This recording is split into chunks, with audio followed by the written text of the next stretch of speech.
Hello, mathematicians. Today we are working on Lesson 14, Session 2. You should be on page 307 in your workbook.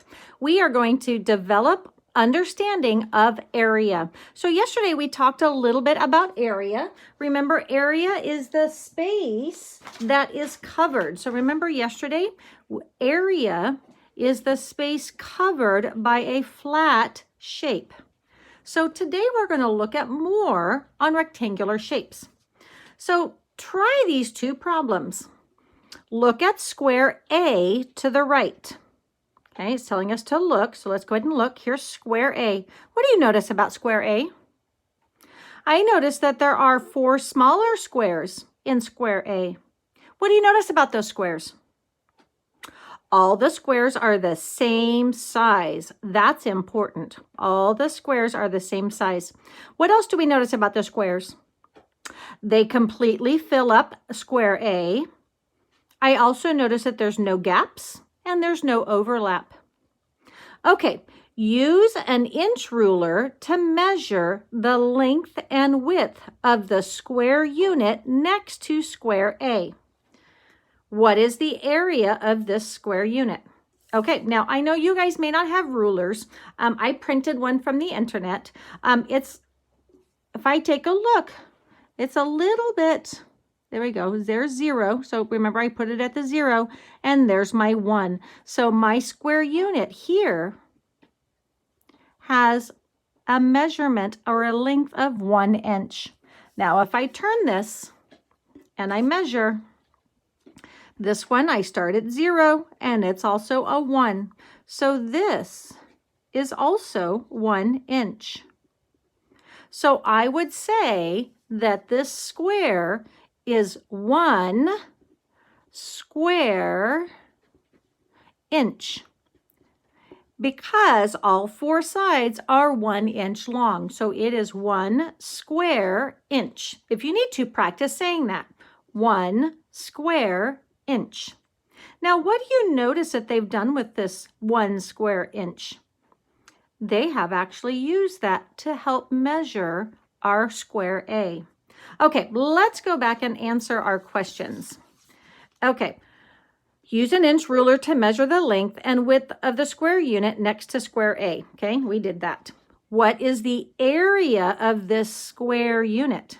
We talked about that right here. It is 1 square inch. What is the area of square A? So let's think about this. If this is 1 square inch and we take this and we put it into our square A, how many fit in square A? Well, I notice we can put one here. We can put one here. We can put one here. And we can put one here. How many square inches is square A? If you said 4, you're right. It is 4 square inches. Okay, let's look at rectangle B below. Now, what do we notice about rectangle B? Okay, rectangle B is filled with square units. What else do we notice? Rectangle B is completely filled in. There are no gaps and there's no overlap. What else do you notice?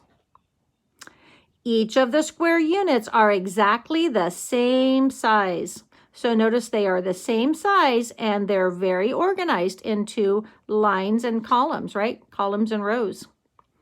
Okay, so let's take a look at what they have out here. There's a 1 square unit. Is that the same thing as 1 square inch? No, it's not 1 square inch. This is different. It is a different size square unit. Okay, so now that we know what this is going on, we can actually go ahead and read our questions. Use a centimeter ruler to measure the length and width of the square unit next to rectangle B.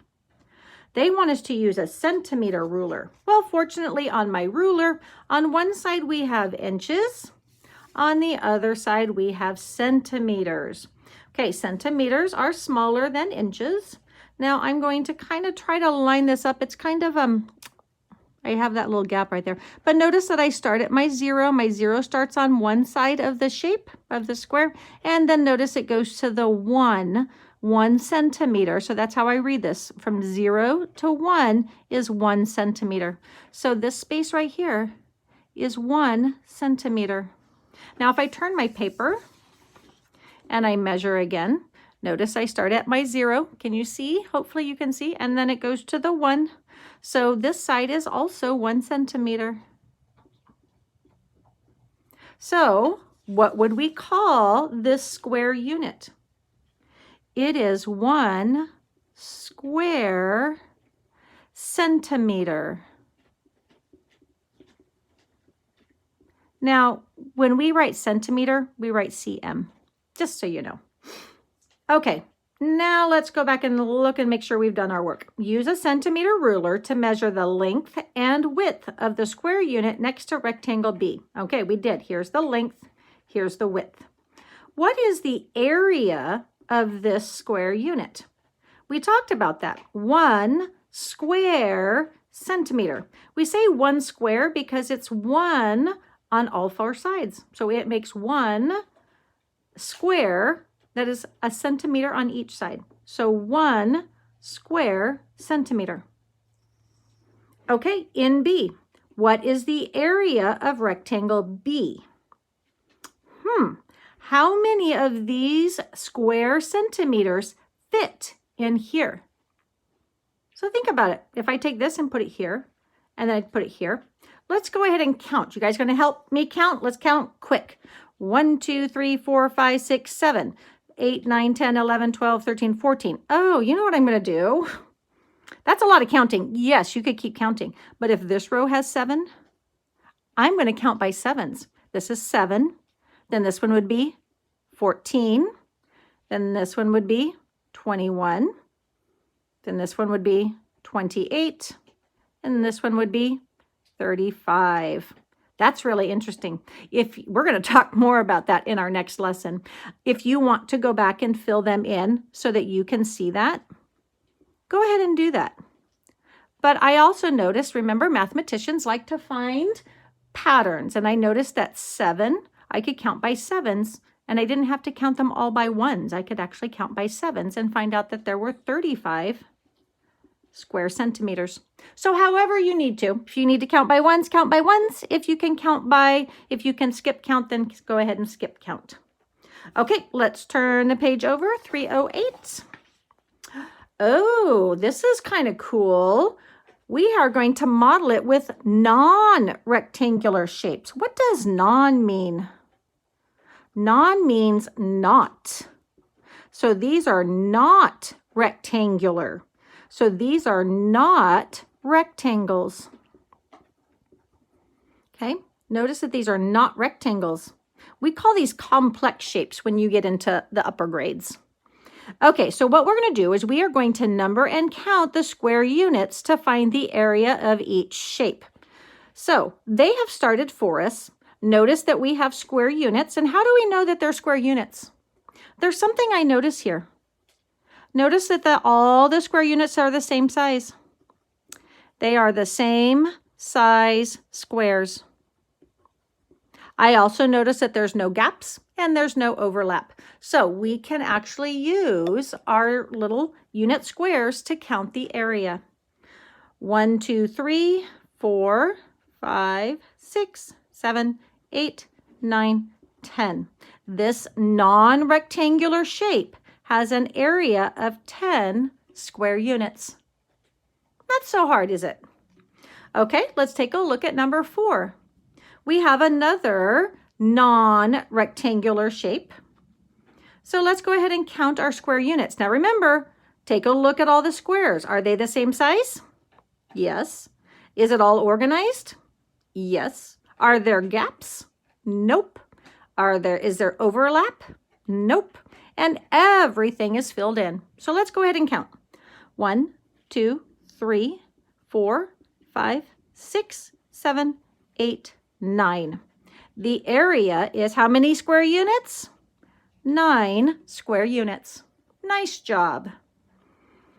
Okay, now let's do our connect it. How is finding the area of a rectangular shape like finding the area of a non-rectangular shape?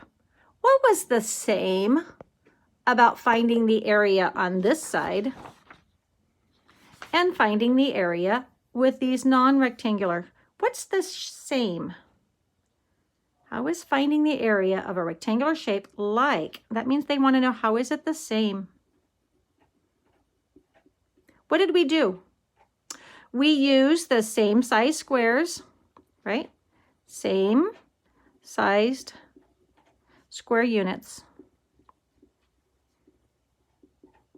to fill the shape. What else did we do? We counted the number of square units